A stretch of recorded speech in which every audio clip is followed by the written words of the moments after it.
अस्सलामुअलैकुम जी। तो revision classes हमारी चल रही थी। आज हमारी रिवीजन क्लास का डे 6 है और इसके अंदर हम अपना चैप्टर नंबर 7 स्टार्ट करेंगे, जो कि हमारे पास इन्वेंट्री का चैप्टर है। कोशिश करेंगे कि इस चैप्टर को हम डिटेल में समझें, चीज़ों को अंडरस्टैंड करें, ताकि अगर कोई प्रॉब्लम आए तो हम उसको ईजीली जो है वो हैंडल कर सकें।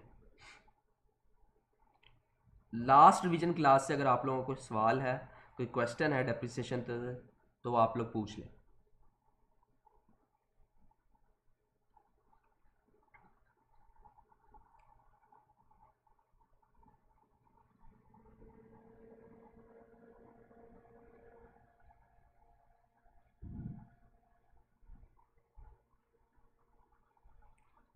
चलें जी, शुरू करते हैं। Inventory.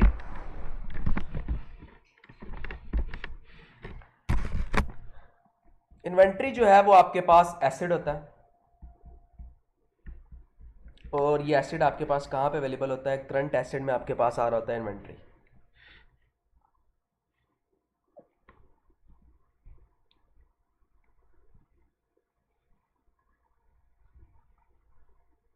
Held for sale in the ordinary course of a business, जो आपके पास फिनिश गुड होती है। फिनिश गुड आपके पास क्या होती है?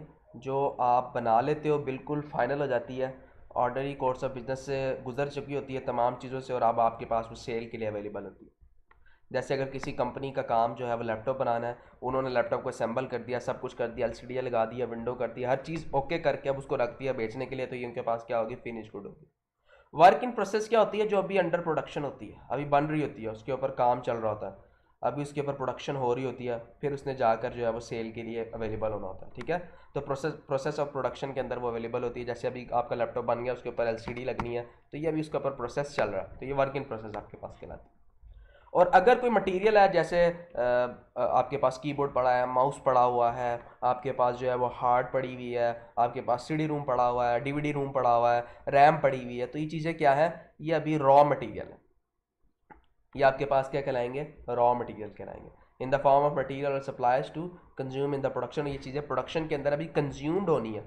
ठीक है, तब ये जाकर जो है वो आपके पास इन्वेंट्री की शक्ल इख्तियार करेंगे, तभी आपके पास जो है वो गुड्स बनेंगी। सबसे पहले रॉ मटेरियल आता है, रॉ मटेरियल के ऊपर क्या होती है? वर्क इन प्रोसेस होती है, वर्क इन प्रोसेस के बाद वो आपके पास अल्टीमेटली जाके लास्ट में फिनिश गुड या फाइनल गुड बनती है।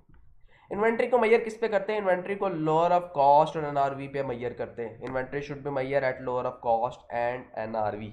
अब इसको पढ़ लेंगे, लोअर ऑफ कॉस्ट या एनआरवी क्या है? या तो कॉस्ट लोअर हो या एनआरवी, दोनों में से जो भी लोअर होगी उसके ऊपर हम इन्वेंट्री को मैयर करेंगे। अब इसके ऊपर जाके लातादाद क्वेश्चन जो हम डिटेल में देखेंगे। एनआरवी क्या होती है? ये होती है आपके पास net reliable value. NRV is the estimated selling price in the ordinary course of business. ये एस्टिमेटेड सेलिंग प्राइस होती है कि आप किस प्राइस पर चीज़ को बेच लोगे। लेस एस्टिमेटेड कॉस्ट, उसके ऊपर कोई खर्चा वगैरह वो, या कोई उसके सेलिंग एक्सपेंसेस, उसको सेल करने के लिए खर्चा आता है, तो वो ये तमाम चीज़ें आप जो है उसकी कॉस्ट में से लेस कर दोगे। एनआरवी क्यों आती है, क्या ज़रूरत होती है? देखिए, अगर आपके पास एक फिनिश गुड है, अगर वो डैमेज हो गई है या मार्केट में अब उसकी ज़रूरत नहीं रही, तो अब जिस कॉस्ट पे आपने रिकॉर्ड की होगी, जारी सी बात है वही कॉस्ट तो नहीं उसकी होगी, अब उसकी कॉस्ट आपने कम करनी है। जैसे आपने लैपटॉप बनाया, लैपटॉप की एलसीडी डैमेज हो गई, अब आपने लेट्स सपोज लैपटॉप बनाया होगा 10,000 का, आपने उसको कॉस्ट पे इन्वेंट्री में लिखा होगा 10,000 का, तो ISA 2 आपको कहता है कि आपने इसको लोअर ऑफ कॉस्ट पे लिखना है और एनआरवी पे लिखना है। तो हमने 10,000 का लैपटॉप बनाया था, लेकिन अब गलती होगी, उस लैपटॉप की जो है वो एलसीडी क्रैक हो गई, टूट गई, तो अब हमने इसको उस वैल्यू पे लिखना है जिस वैल्यू पे एक्चुअल में होना चाहिए था। अब हम इस पे कितना खर्चा करेंगे तो हम इसको मार्केट में जाके बेच सकते हैं। तो एनआरवी क्या है? Estimating selling price in the ordinary course of business. क्या सेलिंग प्राइस लगेगी, क्या इसके ऊपर खर्चा आएगा, तब ये मार्केट में जाके टूटा हुआ लैपटॉप सेल हो सकता है। एस्टिमेटेड कॉस्ट ऑफ कंप्लीशन कितनी आएगी, तो ये तमाम चीज़ें आती हैं। रीज़न क्या है इसको लिखने की? कि आपकी इन्वेंट्री डैमेज हो सकती है, या उसकी कोई चीज़ पूरी या आधी जो है वो एब्सोल्यूट हो सकती है। Estimated cost to be incur to make the sell have increase. हमने सोचा था कि हम इसके ऊपर जो है वो 10 रुपये लगा लेंगे तो ये मार्केट में बिक जाएगी, लेकिन वो इंक्रीज़ होगी। Estimated cost of completion have increase, हमने सोचा था कि जी इसके ऊपर 10,000 लगेंगे, ये कंप्लीट हो जाएगी, लेकिन अब 20,000 लग गए इसको कंप्लीट करने में। तो ये रीज़न हो सकती है इसकी वजह से एनआरवी वजूद में आ सकती है, नेट रिलायबल वैल्यू। आगे इसके क्वेश्चन करेंगे तो आपको समझ आ जाएगी। अब एक गुड हमने परचेज किया, इसकी जो रीसोल्ड कॉस्ट है वो इतनी है,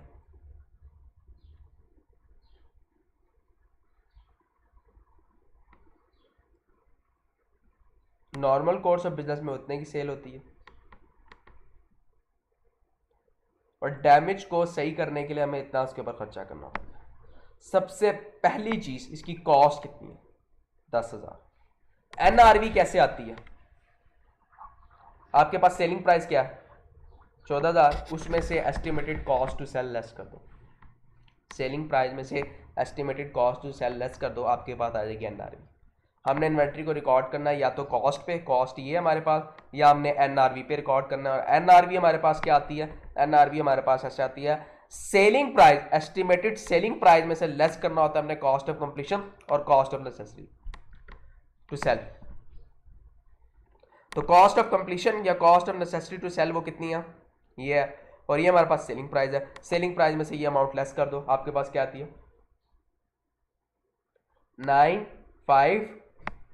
9500। तो लोअर वैल्यू क्या, 10,000 या 9500,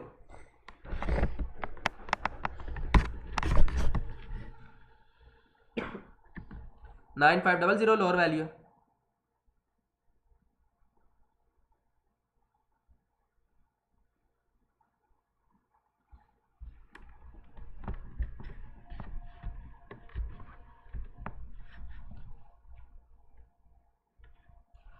तो इस वैल्यू के ऊपर आप इसको स्टेटमेंट ऑफ फाइनेंशियल पोजीशन में रिकॉर्ड करते हैं। कॉस्ट हमारे पास क्या है, ये कॉस्ट है हमारे पास, एनआरवी क्या आई, sale minus estimated cost to sell, ये एनआरवी आ गई। इन दोनों में से लोअर क्या है, ये लोअर है, तो इसके ऊपर हम अपनी फाइनेंशियल स्टेटमेंट में इसको रिकॉर्ड कर लेंगे। और राइट डाउन किससे करेंगे, राइट डाउन टू एनआरवी। जो हमें लॉस होगा वो लॉस कितने का होगा, 500 का। एक्चुअल में इसकी कॉस्ट ये थी, अब इसकी ये होगी, खर्चा खुर्चा करने के बाद, तो ये हमारे पास क्या आएगा, लॉस आ जाएगा। एक और क्वेश्चन है, इसको आप देखें,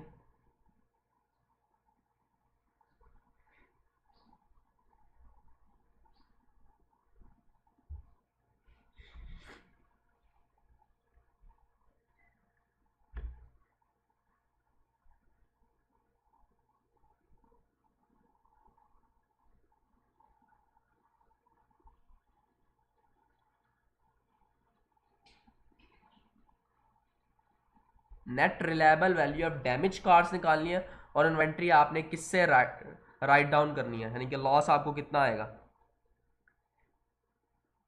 वो भी आपने यहाँ पर निकालना है, और फाइनल जो वैल्यू आएगी वो आपने बतानी है। तो इसको कैलकुलेट करने की कोशिश करें।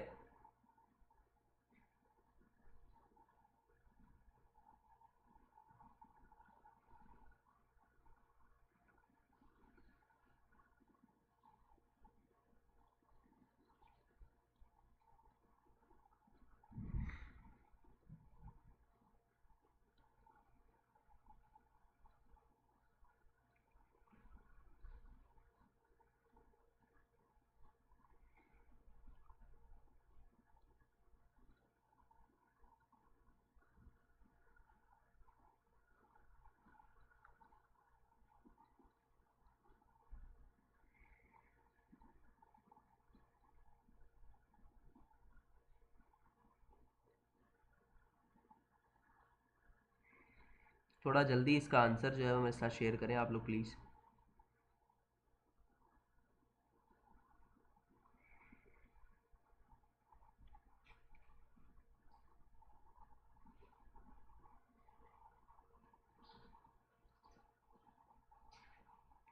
जो भी समझ आ रही है अटेम्प्ट ज़रूर करें क्वेश्चन को एटलीस्ट।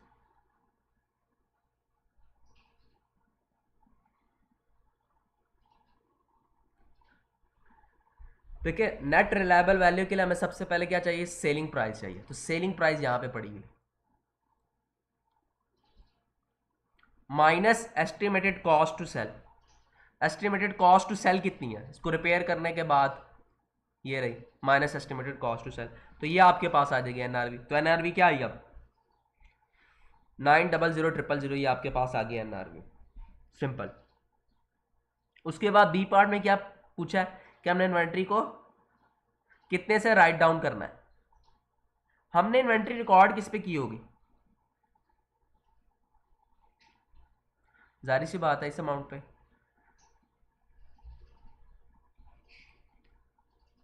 इस अमाउंट पे हमने रिकॉर्ड की होगी, लेकिन अब हमें रिकॉर्ड किस पे करनी चाहिए थी, एनआरवी पे। तो दोनों का डिफरेंस कितना आया 1,00,000, तो उस पर आप जो है उसको रिकॉर्ड कर लें, ठीक है। ये आपके पास आ गई नेट रिलायबल वैल्यू, ये आपने रिकॉर्ड की थी इस पे, इसमें से ये लेस कर दिया, इतने पे आपने अभी इन्वेंट्री को राइट डाउन करना है। इतने से आप इसको कम करके, यानी कि आपके पास लॉस आ जाएगा, इससे आप कम करके अपनी इन्वेंट्री को रिकॉर्ड करेंगे। रिकॉर्ड किस पे करेंगे, इतने पे। अगर आपने इन्वेंट्री को 1 मिलियन पे रिकॉर्ड किया है तो आप इन्वेंट्री को 1 मिलियन पे नहीं, किस पे रिकॉर्ड करेंगे 900000 पे रिकॉर्ड करेंगे, ठीक है। समझ आ गई बात, क्लियर होगी। अच्छा, कॉस्ट ऑफ इन्वेंट्री। इन्वेंट्री की कॉस्ट में क्या क्या चीजें आनी चाहिए, जैसे हमने कॉस्ट ऑफ मशीन पढ़ी थी कि मशीन की कॉस्ट में क्या क्या चीजें आनी चाहिए, इसी तरह इन्वेंट्री के अंदर क्या क्या चीजें आनी चाहिए। ऑल कॉस्ट ऑफ परचेजेस, जो जो आपने परचेज किया है उसकी कॉस्ट आनी चाहिए। कॉस्ट ऑफ कन्वर्जन, उसको कन्वर्ट करने की कॉस्ट, मतलब लैपटॉप को जोड़ना, उनको बनाना, उन चीज़ों की कॉस्ट भी इसके अंदर आनी चाहिए। अदर कॉस्ट को दूसरी कॉस्ट जिसमें आपके पास उसको इन्वेंट्री को लेकर आना प्रेजेंट लोकेशन के ऊपर, ठीक है, उसको सिचुएशन में लेकर आना कि वो अब आपके पास फिनिश गुड बन जाए, उसके ऊपर जो भी कॉस्ट लगेगी वो तमाम चीज़ें भी जो है वो आप इसके अंदर इंक्लूड करेंगे। बात समझ आ रही है। तो इन्वेंट्री के अंदर जो जो परचेज कॉस्ट है, जितने कि आपने इन्वेंट्री परचेज किया वो कॉस्ट शामिल करेंगे। कॉस्ट ऑफ कन्वर्जन, उसको कन्वर्ट करने की कॉस्ट शामिल करेंगे।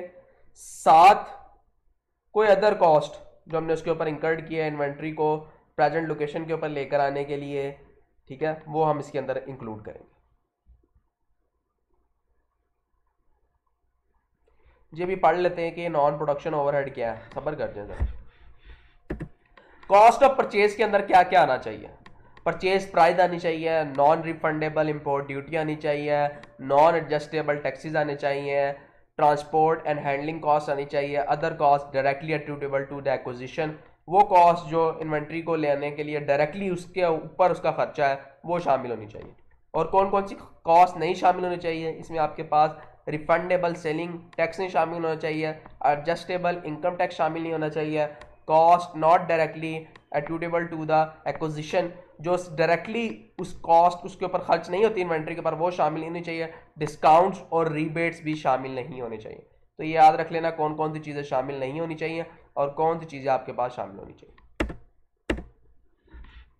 एक क्वेश्चन देखते हैं अब हम, ताकि हमें ये चीज़ें मज़ीद क्लियर हो जाए कि क्या चीज़ें हमारे पास शामिल होनी चाहिए, क्या चीज़ें हमारे पास जो है वो शामिल नहीं होनी चाहिए। तो ये डिटेल्स दी हुई उसने हमें। इनवाइस वैल्यू, लिस्टेड प्राइस ये है, ट्रेड डिस्काउंट ये है,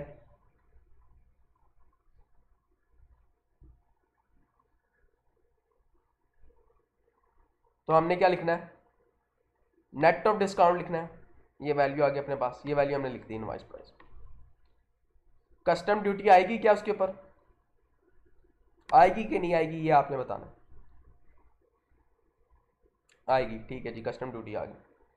फेडरल एक्साइज ड्यूटी आएगी, आएगी।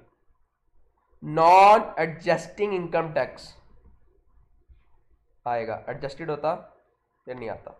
और रिफंडेबल सेल टैक्स, ये हमें रिफंड हो जाना है, वापस मिल जाना है, तो ये हिस्सा बनाना है कि नहीं, नहीं बनाना हिस्सा।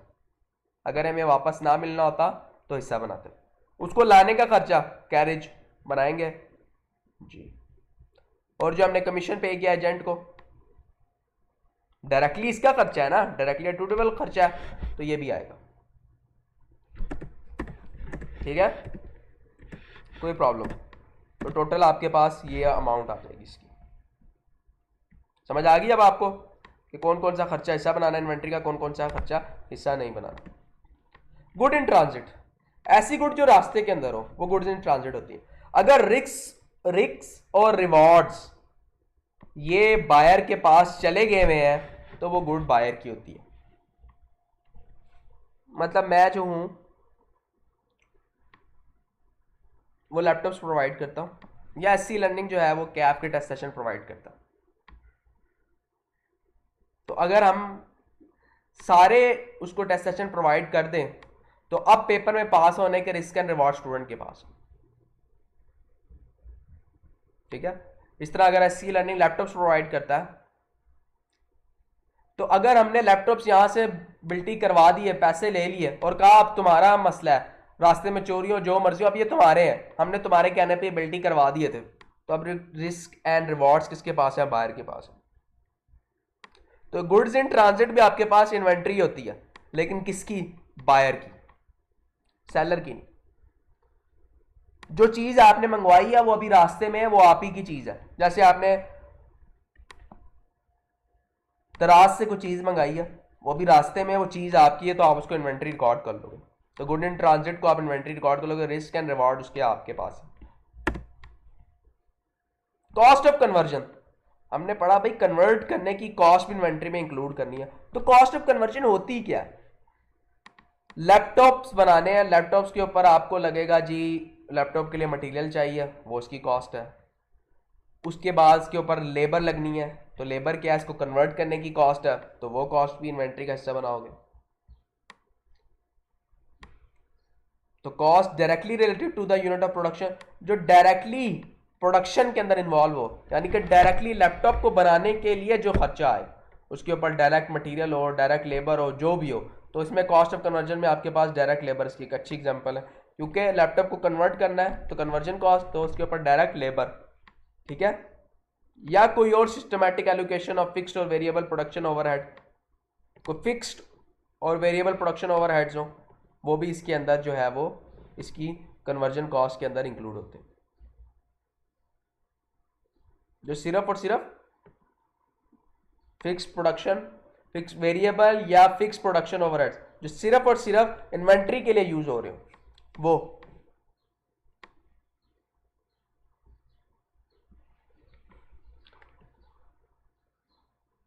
अच्छा जी, अब फिक्स और वेरिएबल प्रोडक्शन ओवरहेड क्या होते हैं? फिक्स प्रोडक्शन ओवरहेड्स क्या होते हैं? ऐसा खर्चा जिसका प्रोडक्शन से कोई लेना देना ना हो। आप 1 यूनिट बनाए, आप 1000 यूनिट बनाए, वो फिक्स है। जैसे फैक्ट्री का रेंट, आप 1 यूनिट बनाए, 2 यूनिट बनाए, वो फिक्स है। आप 10,000 लैपटॉप बनाए, फैक्ट्री का रेंट आपका फिक्स है। जैसे फैक्ट्री के मैनेजमेंट की कॉस्ट, उसने फिक्स सैलरी लेनी है। एडमिनिस्ट्रेशन की कॉस्ट, उसने फिक्स सैलरी लेनी है, तो इससे कोई लेना देना नहीं। तो फिक्स कॉस्ट ऐसी कॉस्ट है जो फिक्स हो, जिसका प्रोडक्शन से कोई लेना देना ना हो। ठीक है, आप कॉस्ट में जाके पढ़ेंगे कि फिक्स कॉस्ट को कैसे आपने एलोकेट करना है, फिर जो कॉस्ट बनेगी वो इन्वेंट्री के अंदर शामिल करेंगे। अभी आप लोगों ने से ये चीज़ें रेलिवेंट है, आप लोगों को सिर्फ एक फिगर बता देगा एमसीक्यूज के अंदर, उसको आप खुद ही ऐड कर लेंगे इन्वेंट्री के अंदर। समझ आई? तो फिक्स कॉस्ट जो बता देगा कि ये इन्वेंट्री से रिलेटेड, आपने सिर्फ वो ऐड करनी है।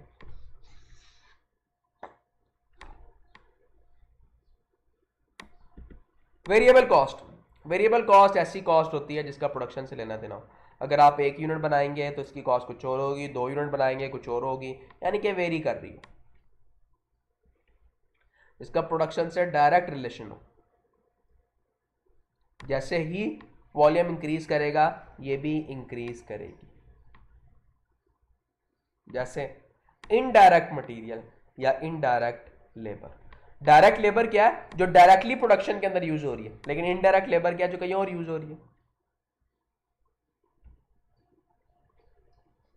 ठीक है, कॉस्ट टू बी एक्सक्लूड, कौन सी कॉस्ट आपने एक्सक्लूड करनी है, आपने शामिल नहीं करनी। Example of cost exclude from the cost of inventory. Cost of inventory से आपने क्या क्या एक्सक्लूड करना है? इसमें आपके पास अब नॉर्मल लॉस और वेस्टेज को, स्टोरेज कॉस्ट को, unless necessary for the production process, अगर वो प्रोडक्शन प्रोसेस के लिए नेसेसरी है तो उसको ऐड करना है, अदरवाइज नहीं करना। एडमिन ओवरहेड्स को और सेलिंग कॉस्ट को, इसको इन्वेंट्री का हिस्सा नहीं बनाना, याद रखना। अच्छा, इन्वेंट्री को रिकॉर्ड करने के आपके पास दो मेथड्स हैं। एक आपके पास फाइफो है, एक आपके पास एफको है। फाइफो क्या है? First in first out. एफको क्या है? वेटेज एवरेज मेथड के ऊपर आप उसको लेते हो, जो चीज़ पहले आई है वो पहले दिखेगी। ये फाइफो वाले कहते हैं। हर कंपनी अपने हिसाब से इन्वेंट्री को रिकॉर्ड करती है। कुछ कंपनियां क्या कहती हैं कि जी जो चीज़ हमने पहले खरीदी है वो हम पहले बेचेंगे, यानी कि वो फाइफो पे चल रहे हैं। और कुछ फाइफो पे नहीं चल रहे, वो वेटेड एवरेज पे चल रहे हैं, यानी कि तमाम इन्वेंट्री को सम करेंगे, जितने यूनिट्स प्रोड्यूस किए उस पर डिवाइड करके रेट निकाल लेंगे और उस रेट के हिसाब से वो चल रहा है। अब इसके क्वेश्चन करेंगे, समझ आ जाएगी। Inventory valuation has direct effect on a profit. Inventory valuation का डायरेक्ट इफेक्ट होता है प्रॉफिट पर। अगर तो आप फाइफो मेथड यूज कर रहे हैं तो आपकी वैल्यू जो है वो हाई होगी इन्वेंट्री की, as compare to weighted average method. इसकी रीजन क्या है कि वेटेज एवरेज मेथड पे तमाम यूनिट्स को एक ही कॉस्ट मिलती है, जबकि फाइफो पे जो चीज़ पहले आई होती है उसकी कॉस्ट को मिलती है जब आप सेल करते हो। जो लेटेस्ट चीज़ आई होती है उसकी वैल्यू आप क्लोजिंग को दे रहे होते हो। अब इसका कंप्लीट एक क्वेश्चन करेंगे, आपको वहाँ पे पॉइंट समझ आ जाएंगे। अच्छा जी, ये क्वेश्चन हमारे पास एससी लर्निंग ने रिव्यू किया कि आपके पास जो क्लोजिंग इन्वेंट्री है उसकी कॉस्ट ये है और वो सोल्ड इतने की हुई है, सेलिंग आपने एक्सपेंस उसके ऊपर इतने का किया। अब आपने इसको एडजस्ट कैसे करना? कॉस्ट उसकी ये थी, सेल इतने का किया। सबसे पहले तो ये देखो ना एनआरवी क्या है,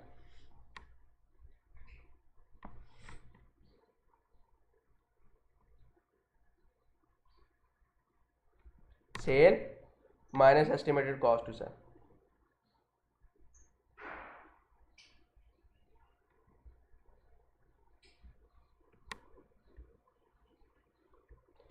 $2695 आपकी एनआरवी है। कॉस्ट क्या है? कॉस्ट ये है। रिकॉर्ड किस पे करोगे? एनआरवी पे। तो प्रॉफिट को कितना कम करोगे? कॉस्ट माइनस एनआरवी, 1085 से प्रॉफिट को कम करो। ठीक है, बात समझ आ गई? कोशिश करें कि सब बच्चे जो हैं वो टेस्ट लाजमी दें। अगर आप चैप्टर वाइज टेस्ट नहीं दे सकते तो at least first half second half या मॉक लाजमी दें। इस नंबर पे कांटेक्ट करके उनसे डिटेल ले लें, बड़ी मिनिमम प्राइस है। कोशिश करें कि टेस्ट लाजमी दें।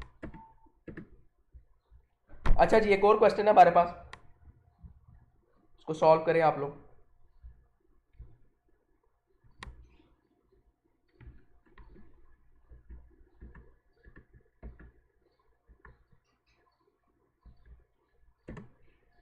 ये नीचे इसकी ऑप्शन भी आ गई आपके पास, आपने इसका जो है वो राइट आंसर बताना।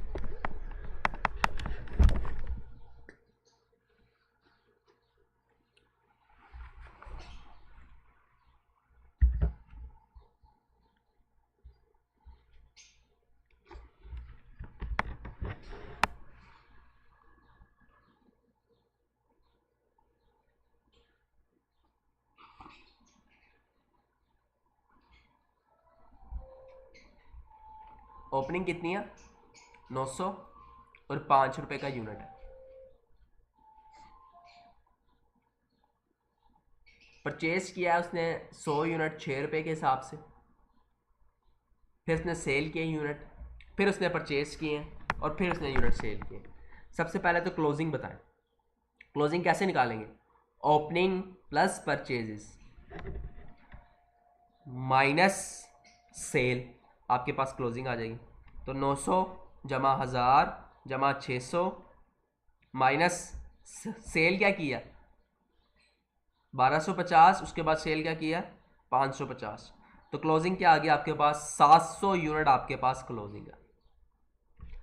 अगर आप इसमें जो है वो वेटेज एवरेज मेथड से चल रहे हैं तो फिर क्या करोगे आप,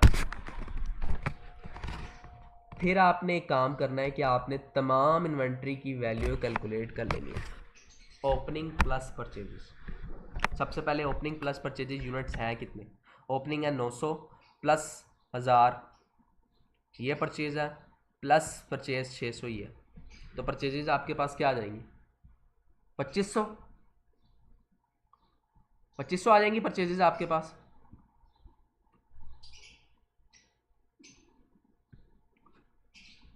अब वैल्यू निकाल लें, 900 ज़रब 500, 1000 ज़रब 600 और 600 ज़रब 7, इनको ऐड करें और डिवाइड कर दें 2500 यूनिट्स पर। आपके पास हर यूनिट, एक यूनिट की कॉस्ट आ जाएगी जो कि क्या आ रही है, 5.88। ये आपके पास एवरेज कॉस्ट आ रही है। इस एवरेज कॉस्ट को मल्टीप्लाई कर दें क्लोजिंग इन्वेंट्री से। क्लोजिंग इन्वेंट्री हमने यूनिट्स कितने निकाले थे, 700, तो उससे मल्टीप्लाई कर दें, आपके पास आपकी वैल्यू आ जाएगी, क्लोजिंग वैल्यू आ जाएगी। यहाँ तक बात बड़ी सिंपल थी अगर आप इसको वेटेज एवरेज मेथड से कर रहे हैं, ठीक है। इसका आंसर भी यहाँ पे शो हो रहा है। अगर अभी इसी सवाल को मैं आपको कहूँ कि आप इसको फाइफो से करने की कोशिश करें, फर्स्ट इन फर्स्ट आउट से, जो पहले आया वो पहले बिका, मतलब सबसे पहले हमने यूनिट कितने सेल किए, 1250 की यूनिट सेल किए, तो ये 1250 वाले यूनिट हमने कौन से सेल किए होंगे,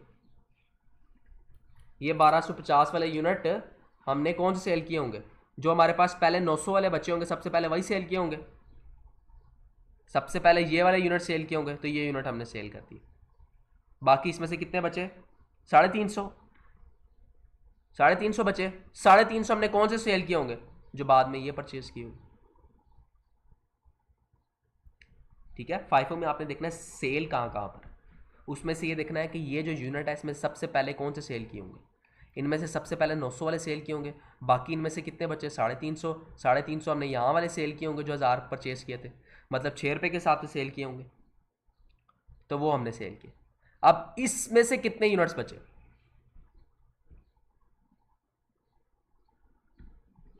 650।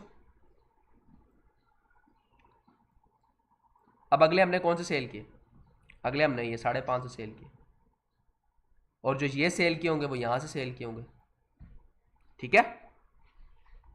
तो इनमें से कितने बच गए, अब 100 बच गए ना। तो अब आपके पास जो वैल्यू आ रही होगी वो ये 100 यूनिट की 6 रुपये के हिसाब से आ रही होगी, प्लस ये वैल्यू आ रही होगी आपके पास 600 यूनिट की 7 रुपये के हिसाब से।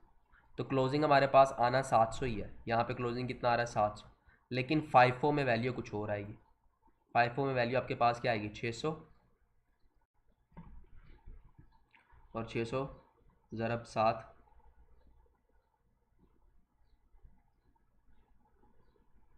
और उनको प्लस कर लें आपस में, 4800। अब चीज़ जो आपको यहाँ पे बताने वाली वो ये है कि फाइफो में देखिए वैल्यू ज़्यादा है क्लोजिंग स्टॉक की, मतलब एसिड की वैल्यू ज़्यादा है, मतलब प्रॉफिट आपका हाई होगा, और क्लोजिंग एफको के अंदर कम है, ठीक है। फाइफो में आपने क्या करना है, सबसे पहले सेल ढूंढनी है, सेल ढूंढनी है, उसमें से देखना है कि ये सेल कौन कौन से यूनिट गए हैं, वो निकालते जाना है, जो बाद में बचेंगे वो आपके पास क्या होगी, क्लोजिंग हो। ये पॉइंट यहाँ पे क्लियर हुआ है, आगे चलते। ये आपके पास एक और क्वेश्चन है, इसकी आपको ऑप्शन शो हो रही है, इसको आप सॉल्व करके बताएं कि आपको राइट ऑप्शन क्या लगती है।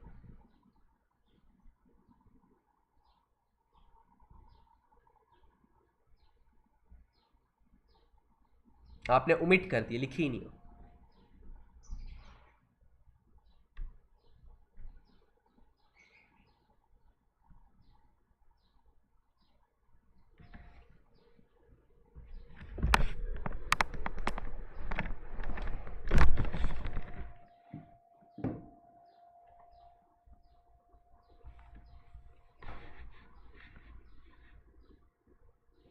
अंडरस्टेड बाय 2500, ठीक है।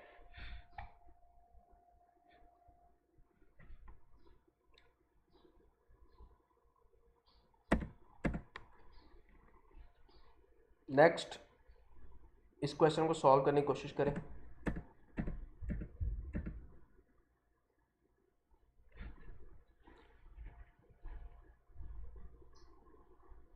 वेटेज एवरेज मेथड के ऊपर आपने चलना है, बड़ा ही आसान है।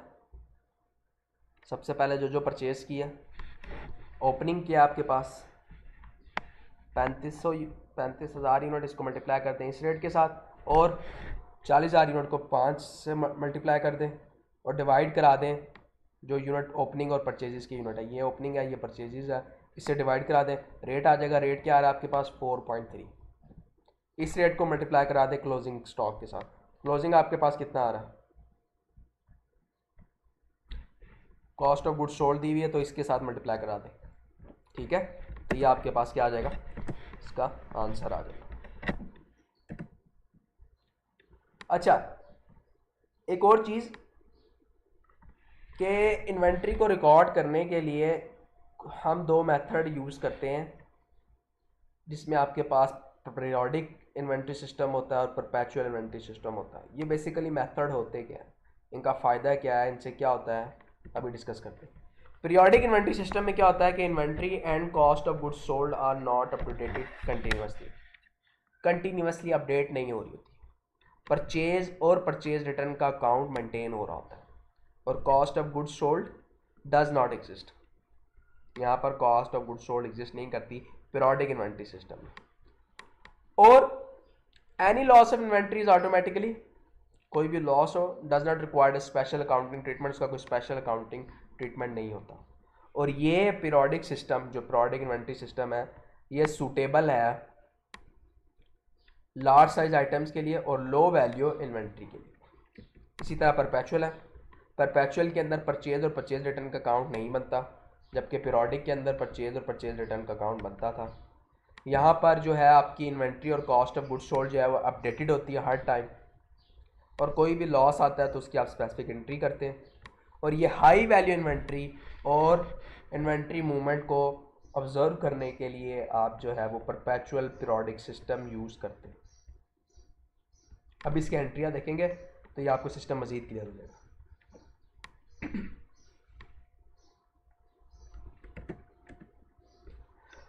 पीरियोडिक और परपेचुअल, देखिए ओपनिंग इन्वेंट्री की यहाँ पे एंट्री क्या होती है, cost of sale debit inventory credit, जबकि परपेचुअल के अंदर आपके पास सिंपल ब्रॉड डाउन बैलेंस आता है इन्वेंट्री के अकाउंट में।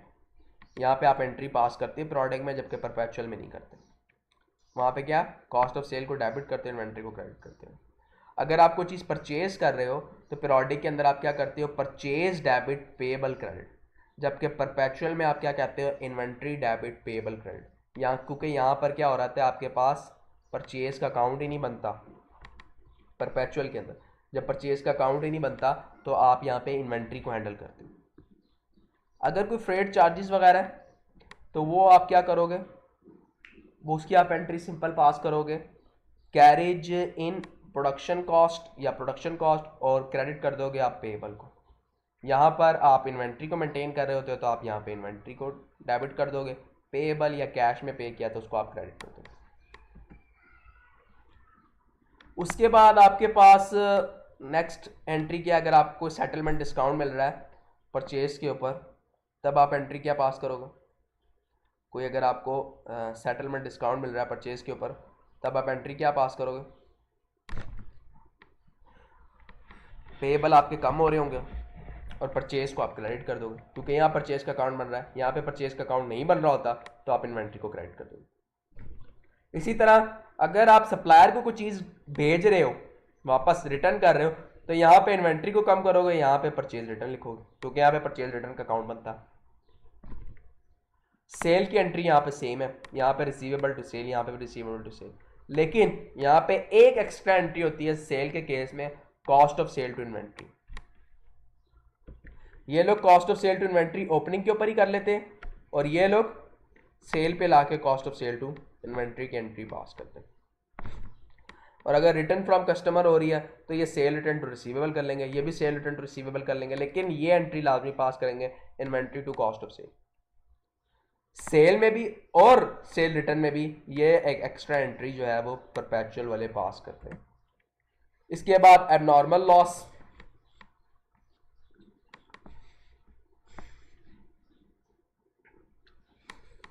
ऐसा लॉस जो अचानक हो गया, वो आपके पास एबनॉर्मल लॉस होता है। तो यहाँ पे एबनॉर्मल लॉस की एंट्री पास करोगे, क्रेडिट कर दोगे परचेज को, वहाँ पे इन्वेंट्री को, यानी कि परपेचुअल में परचेज की जगह आप इन्वेंट्री करोगे। ड्राइंग्स, यहाँ पे ड्राइंग्स परचेज को क्रेडिट करोगे, वहाँ पे ड्राइंग्स इन्वेंट्री को करोगे। इसी तरह कोई एक्सपेंसेस वगैरह किए हैं तो परचेज को क्रेडिट करोगे। कोई फ्री सैंपल अगर आपने दिए, चैरिटी की है, तो क्या करोगे, परचेज को क्रेडिट करोगे, इन्वेंट्री को क्रेडिट कर दोगे वहाँ पे। अगर आपने जो है वो inventory use to construct non current asset को बनाने के लिए, तो नॉन करंट एसिड बन रहा है तो non current acid debit, purchase credit, यहाँ पे आप इन्वेंट्री को क्रेडिट कर दोगे। नॉर्मल लॉस की पीरियोडिक के अंदर कोई एंट्री नहीं होती, परपेचुअल के अंदर नॉर्मल लॉस की एंट्री होती है, और एंट्री क्या होती है, cost of sale to inventory. तो हम एक चीज़ जो ऑब्जर्व कर रहे हैं वो ये है कि परपेचुअल के अंदर इन्वेंट्री का अकाउंट मेंटेन हो रहा है, जबकि पीरियोडिक के अंदर परचेज और परचेज रिटर्न का अकाउंट मेंटेन हो रहा है।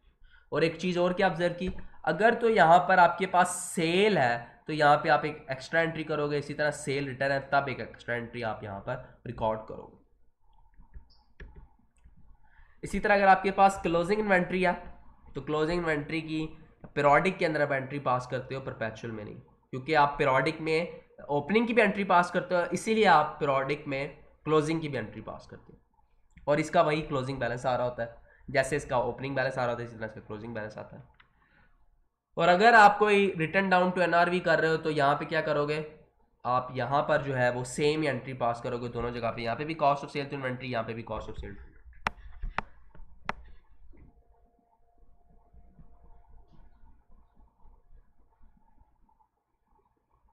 ठीक है, बात समझ आ रही है। एक जो चीज़ और है वो क्या है, तमाम एंट्रीज जो है वो कॉस्ट के ऊपर रिकॉर्ड होंगी सिवाय सेल के। सेल वाली जो है वो सेल प्राइस के ऊपर, सेल रिटर्न वाली भी सेल प्राइस के ऊपर, और एनआर वी वाली एंट्री जो है वो एनआर वाली वी की जो रिटर्न डाउन वैल्यू होगी उसके ऊपर रिकॉर्ड होगी, बस बाकी तमाम वैल्यूज जो है वो कॉस्ट पे रिकॉर्ड होगी। ठीक है, समझ आई।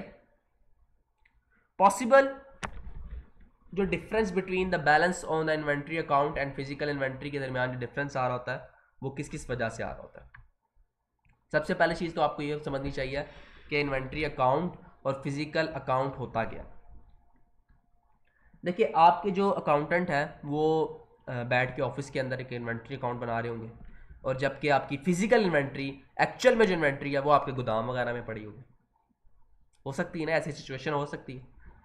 तो अब उसको नहीं पता अकाउंटेंट को, अकाउंटेंट तो इनवाइस के ऊपर, चीज़ों के ऊपर ये तमाम चीज़ें रिकॉर्ड कर रहा है, मंथ एंड के ऊपर या जो भी डेट डिसाइड किया होता है उसके ऊपर वो उठ के जाता है अपने अकाउंट्स को जाकर फिजिकल इन्वेंट्री के साथ मैच करता है कि जो चीज़ें मैंने लिखी हैं क्या ये मैच कर रही हैं। अगर तो वो मैच कर रही हो ठीक है, अगर मैच ना कर रही हो तो क्या क्या प्रॉब्लम हो सकती है जिसकी वजह से मैच नहीं कर सकती। सबसे बड़ी प्रॉब्लम ये हो सकती है कि आपने रिकॉर्ड जो है वो सही नहीं लिखा, जो इशू रिकॉर्ड था, जो आपने इन्वेंट्री इशू की थी, हो सकता है उसमें आपने कोई प्रॉब्लम करती हो, या आपने जो रिकॉर्ड आपको मिला है वो गलत हो सकता है, या आपकी कोई इन्वेंट्री डैमेज हो चुकी हुई है, ठीक है, वो मसला हो सकता है, या आपने अकाउंटेंट ने कोई चीज़ गलत लिख रही हो, वैल्यू कुछ और हो, पोस्टिंग एरर कर लिया हो, लिख कुछ और दिया हो सकता है इशू वाली चीज़ को रिसीव साइड पे लिख दिया, रिसीव साइड को इशू वाली साइड पे लिख दिया। तो ये डिफरेंस हो सकता है जिसकी वजह से ये प्रॉब्लम जो है वो यहाँ पर फेस करने को मिल सकती है। तो फिर अकाउंटेंट के रिकॉर्ड्स में और फिजिकल इन्वेंट्री में इस वजह से जो है वो डिफरेंट आ सकता है। अच्छा जी, ये क्वेश्चन है फुल फ्लैज फाइफो और एफको के लिहाज से, आपने इसे सॉल्व करने की कोशिश करनी है। कंप्लीट डिटेल में एक क्वेश्चन है, इसको आपने फाइफो से भी करना है और एफको से भी करना है। तो इसको शॉर्टेस्ट तरीके से करने की कोशिश करते हैं। सबसे पहले हम जो है इसको फाइफो से करने की कोशिश करते हैं।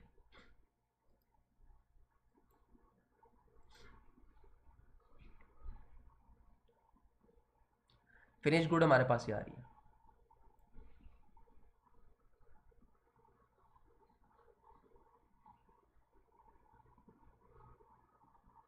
मतलब ये हमारे पास क्या आ रहा होगा, ब्रॉड डाउन आ रहा होगा।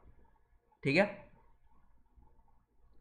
तो अगर हम फाइफो पे चल रहे हैं तो मैंने आपको सबसे पहले क्या था, सबसे पहले आप सेल में चले जाए। तो अगर आप फाइफो मेथड यूज़ करें तो आपने कुछ भी नहीं करना, सेल में चले जाना। सेल में सबसे पहले यूनिट आपने कौन से सेल किए, ये वाले सेल किए 500 यूनिट। तो ये 500 यूनिट आपने कौन से सेल किए होंगे, 300 यूनिट आपने ओपनिंग वाले सेल किए होंगे और 200 यूनिट जो आपने 10 जनवरी को। तो यहाँ पे आपके पास रिमेनिंग कितने रह गए, 200 रह गए। फिर आपने 20 को परचेज की और 21 को फिर सेल कर दी 500 यूनिट। तो इस 500 यूनिट में सबसे पहले 200 ये वाले सेल किए होंगे और 300 यहाँ से सेल किए होंगे, मतलब 100 यहाँ पे रिमेनिंग रह गए। ठीक है, कोई प्रॉब्लम। फिर आपने ये परचेज किए और आपने 100 यूनिट सेल कर दी। जो ये वाले 100 सेल किए होंगे वो ये वाले 100 सेल किए होंगे। ठीक है, तो आपके पास जो ये वाली इन्वेंट्री बच रही है यही आपकी क्लोजिंग होगी। फाइफो पे चल रहे हैं तो 400 मल्टीप्लाई बाय 600, तो ये आपके पास क्लोजिंग यूनिट की वैल्यू आ जाएगी 10400।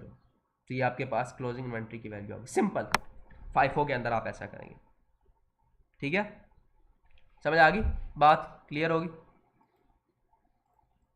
अब अगर मैं आपको उसको वेटेज एवरेज मेथड से करने की बताऊं तब आप क्या करेंगे, सबसे पहले आप पता करेंगे कि आपकी जो है वो क्लोजिंग यूनिट्स कितने हैं। 300 ओपनिंग है आपके पास और परचेजेज है आपके पास 1200।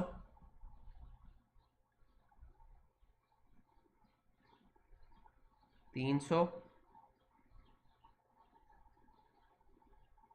1500, इसमें से लेस कर दें आप 1100 जो कि आपके पास यूनिट सोल्ड है ये आपके पास। तो आपके पास क्लोजिंग वैल्यू क्या बच जाएगी, 400। क्लोजिंग यूनिट आपके पास कितने, 400, ये हमने निकाल लिए। क्लोजिंग यूनिट्स हमारे पास 400। अब हम वेटेड एवरेज पे चल रहे हैं तो हमने क्या करना है, ओपनिंग को पकड़ना है, उसको मल्टीप्लाई करना है उसकी वैल्यू से। 300 multiply by 22, 400 multiply by 23, 400 multiply by 25, 400 multiply by 26। इन सबको मल्टीप्लाई करके आपस में हमने क्या कर लेना है, ऐड कर लेना है।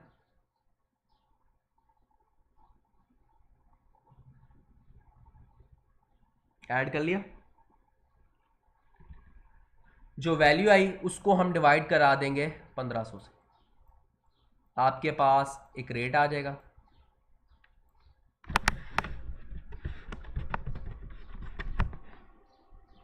क्या रेट आता है आपके पास,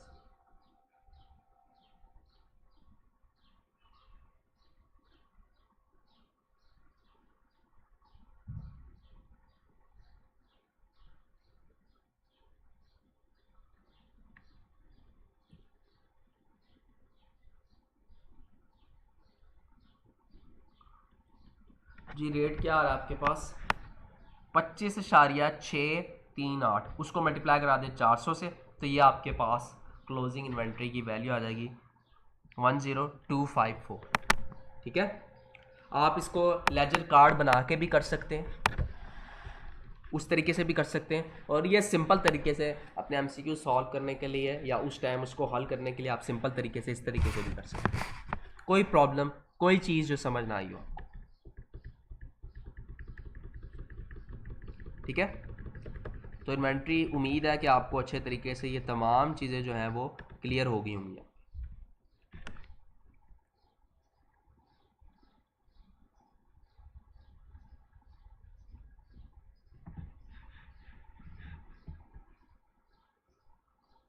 इंशाल्लाह कल फिर जो है वो नेक्स्ट क्लास में मिलेंगे और कोशिश करेंगे कि हम अगले चैप्टर को रिवाइज़ करें और उसके ऊपर जो है वो कंप्लीट डिस्कशन